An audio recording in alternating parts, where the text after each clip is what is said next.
வணக்கம் நேயர்களே, நான் உங்கள் பயணிமுருகன். நம்மளுடைய பேச்சுரிமை யூடியூப் சேனல்ல இந்த காணொளியில எத பத்தி நம்ம பார்க்க போறோம்னா, உலக அளவுல அணு ஆயுத உற்பத்தியில அதிக சக்தி வாய்ந்த நாடு எது என்பத பற்றி தான் இந்த வீடியோல முழுக்க முழுக்க பார்க்க போறோம். அதுக்கு முன்னாடி நம்ம சேனல இப்ப தான் நீங்க புதுசா பார்த்தீங்கன்னா, சப்ஸ்கிரைப் பண்ணி பெல் ஐகானை கிளிக் பண்ணி வச்சுக்கோங்க. அப்பதான் நம்ம சேனல்ல போடக்கூடிய வீடியோஸ் எல்லாமே உங்களுக்கு நோட்டிஃபிகேஷனா வரும். அது மட்டும் இல்லாம இந்த வீடியோ வந்து ஸ்கிப் பண்ணாம பாருங்க. அப்பதான் நான் என்ன சொல்ல வரேங்கிறது உங்களுக்கு நல்லா தெளிவா புரியும். இப்ப நம்ம வீடியோக்குள்ள போகலாம் வாங்க. Audio Jungle.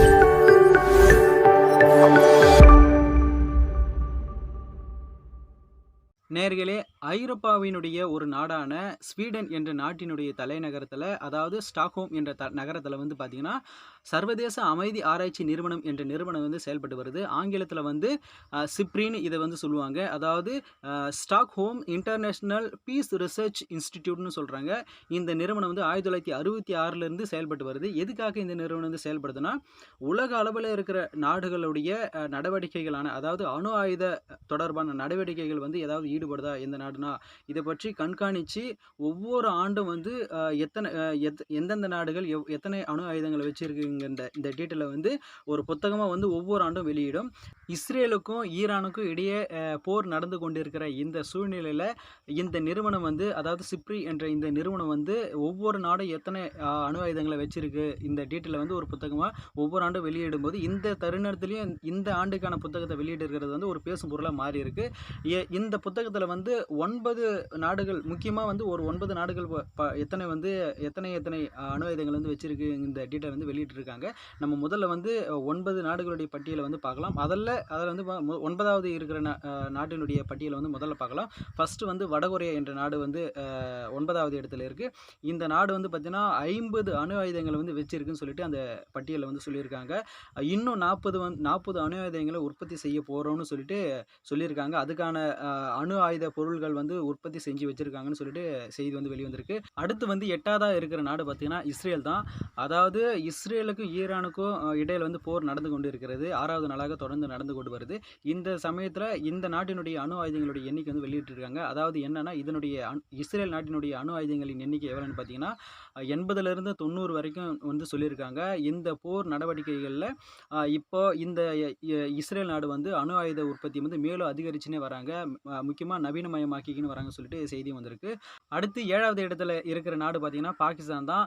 இந்த பாகிஸ்தான் நாட்டினுடைய அணு ஆயுதங்களின் எண்ணிக்கை எவ்வளோன்னா 170 அணு ஆயுதங்களை வந்து வச்சிருக்கிறதா சொல்றாங்க. அடுத்த 10 ஆண்டுகளுக்கு 10 ஆண்டுகளுக்குள்ள பார்த்தீங்கன்னா இவற்றினுடைய எண்ணிக்கை வந்து கணிசமா வந்து உயர்வதற்கான வாய்ப்புகளும் இருக்குன்னு சொல்லியிருக்காங்க. அடுத்து 6வது நாடு பார்த்தீங்கன்னா நம்மளுடைய இந்தியா தான். இந்தியாவில் பார்த்தீங்கன்னா 172 அணு ஆயுதங்கள் வந்து வச்சிருக்கிறதா சொல்றாங்க. பாகிஸ்தானுடைய ஒப்பிடும்போது இந்தியாவினுடைய அணு ஆயுதங்கள் எண்ணிக்கை வந்து அதிகம் சொல்லி அந்த புத்தகத்தில் வந்து சொல்லியிருக்காங்க. அதே போல இந்த இந்தியாவில் பார்த்தீங்கன்னா ஒரே ஒரு ஏவுகணையை வச்சு பல்வேறு அணு ஆயுதங்களை வந்து பல்வேறு இலக்குகளை குறிவைச்சு தாக்கக்கூடிய MIRV என்று சொல்லக்கூடிய ஏவுகணை வந்து இந்தியா வந்து வச்சிருக்கு அப்படின்னு சொல்லி அந்த புத்தகத்தில் சொல்லியிருக்காங்க. அடுத்து 5வது இடத்துல இருக்கிற நாடு எதுன்னு பார்த்தீங்கன்னா பிரிட்டன் தான். இந்த நாட்டினுடைய அணு ஆயுதங்களின் எண்ணிக்கை எவ்வளோனா 250 அணு ஆயுதங்களை வந்து வச்சிருக்குன்னு சொல்லியிருக்காங்க. இவற்றினுடைய எண்ணிக்கையும் இந்த நாட்டினுடைய அணு ஆயுதங்களின் எண்ணிக்கை வந்து வருங்காலங்களில் வந்து அதிகரிக்கக்கூடும் சொல்லியிருக்காங்க. அதில் முக்கியமாக இன்னொன்று என்னன்னா, அணு ஆயுதங்களை தாங்கியபடி நீர்மூழ்கி கப்பல் ஒன்று பார்த்தீங்கன்னா பிரிட்டனுடைய கடல் பரப்பில் வந்து ரோந்து பணியில் ஈடுபட்டுட்டு இருக்குன்னு சொல்லி அந்த புத்தகத்தில் வந்து சொல்லியிருக்காங்க. எப்பொழுதுமே அந்த ரோந்து பணியில் இருக்கும் அந்த நீர்மூழ்கி கப்பல். அணு ஆயுதங்களை ஏந்தியபடியே அந்த கப்பல் வந்து வலம் வந்துட்டே இருக்குன்னு சொல்லியிருக்காங்க. அடுத்து 4வதா இருக்கிற நாடு எதுன்னு பார்த்தீங்கன்னா பிரான்ஸ் தான். இந்த பிரான்சினுடைய அணு ஆயுதங்களின் எண்ணிக்கை எவ்வளோன்னு பார்த்தீங்கன்னா 290ன்னு சொல்லியிருக்காங்க.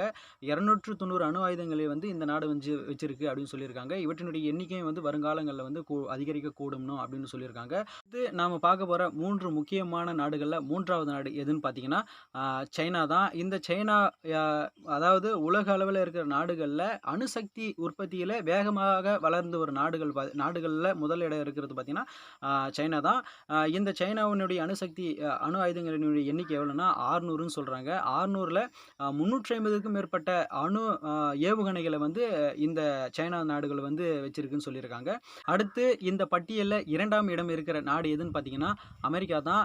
அமெரிக்காவுடைய அணு ஆயுதங்களின் எண்ணிக்கை எவ்வளோன்னு பார்த்தீங்கன்னா, 5244 அணு ஆயுதங்கள் வந்து வச்சிருக்குன்னு சொல்லியிருக்காங்க. இந்த அணு ஆயுதங்கள வந்து நீர்மூழ்கி கப்பல் மூலமாகவும், குண்டுவீச்சு விமானங்கள் மூலமாகவும், பல்வேறு ஏவுகணைகள் மூலமாகவும் பயன்படுத்தலாம் அப்படின்னு சொல்லியிருக்காங்க.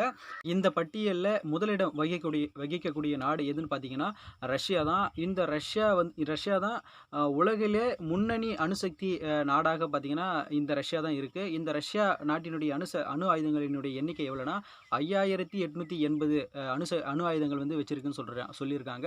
இதில் பார்த்தீங்கன்னா 2100 ஏவுகணைகள் வந்து எப்போதுமே ஏவக்கூடிய நிலையில் செயல்பாட்டிலே வந்து வைக்கப்பட்டு இருக்குன்னு சொல்லியிருக்காங்க.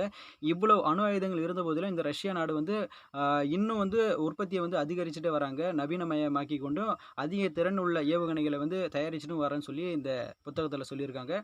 நேயர்களே, இந்த பட்டியலில் முதல் 2 நாடுகள் வந்து 2ஆம் இடம் வகிக்கக்கூடிய நாடு பார்த்தீங்கன்னா அமெரிக்காவும், முதலிடம் வகிக்கக்கூடிய நாடு வந்து அணு ஆயுத உற்பத்தியில் வந்து முதன்மை வகிக்கக்கூடிய நாடு எதுன்னு பார்த்தீங்கன்னா ரஷ்யா தான். நேயர்களே, இந்த காணொலியை பற்றி நீங்கள் ஏதாவது கருத்து தெரிவிக்க விரும்பினா அதை கமெண்ட் செக்ஷனில் தெரிவிங்க. இந்த வீடியோ உங்களுக்கு பிடிச்சிருந்தா இந்த வீடியோக்கு ஒரு லைக் கொடுத்துட்டு நம்ம சேனலை சப்ஸ்கிரைப் பண்ணி பெல் ஐக்கனை கிளிக் பண்ணி வச்சுக்கோங்க. மீண்டும் ஒரு அடுத்த வீடியோவில் சந்திக்கிறேன். நன்றி, வணக்கம்.